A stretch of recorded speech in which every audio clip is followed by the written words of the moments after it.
আমি রান্না করব লাউ ছোলা আর আলু দিয়ে ভাজি। এইবারে আমি এটা ধুয়ে কেটে রেখে দিয়েছি। এইবারে আমি কড়াইতে তেল বসিয়ে দেব। এখানে আমি সরিষার তেলটা ইউজ করব।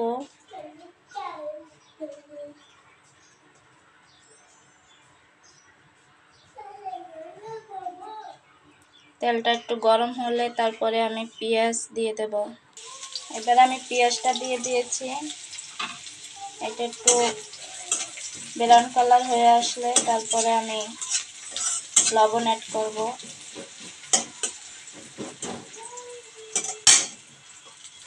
পেঁয়াজটা হয়ে গেছে, এখন আমি লবণ অ্যাড করে দেব। লবণ দেওয়ার পরে আমি একটু পানি অ্যাড করে দেব, আর না হলে এটা পুড়ে যাবে।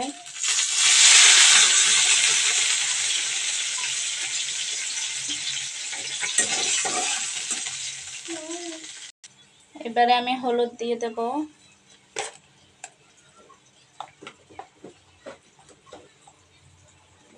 আর মরিচ দিয়ে দেব। দেওয়ার পরে একটু নাড়াচাড়া করে দেব। পানিটা শুকিয়ে যাবে সেই পর্যন্ত ওয়েট করব।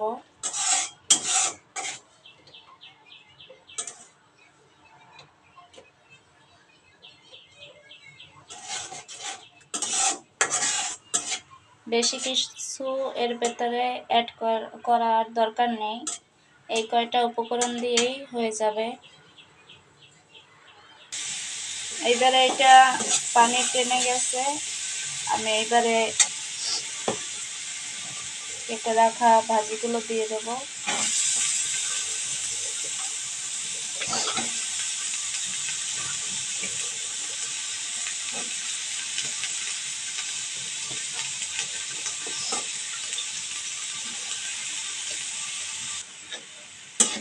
এবারে আমি নাড়াচাড়া করে মিশিয়ে নেব।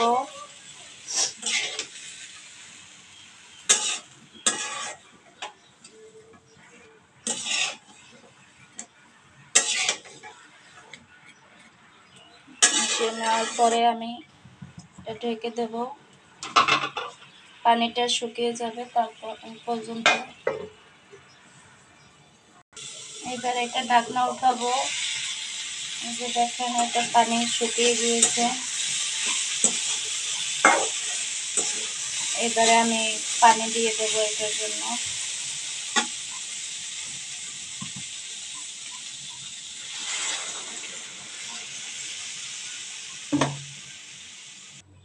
এবারে এটা আমি ঢেকে দেব, পানি দেওয়া হয়ে গেছে।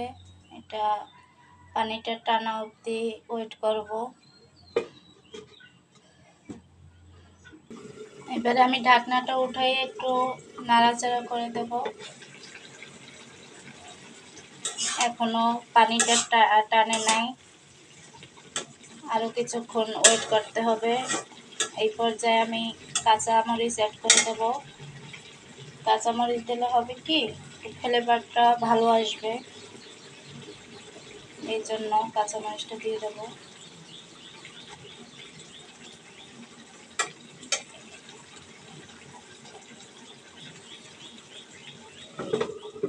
ঢেকে দিয়েছি পানিটা টানা অবধি।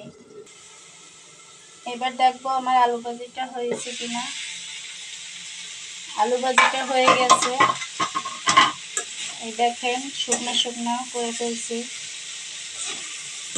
আমার আলু ভাজি কমপ্লিট রান্না করা, আলু আর লাউ ছোলা ভাজি দিয়ে। আপনারা চাইলে ভাতের সাথেও খেতে পারেন, আবার চাইলে সকালে রুটির সাথে খেতে পারেন।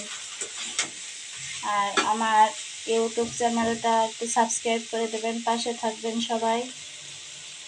লাইক, ফলো, শেয়ার করে দেবেন। আর আমার একটি পেজ আছে ফেসবুকে, ওখানে চাইলে আপনারা অ্যাড হতে পারেন, ওখানে আমি ভিডিও ছাড়ি। আল্লাহ হাফেজ, সবাই দোয়া করবেন।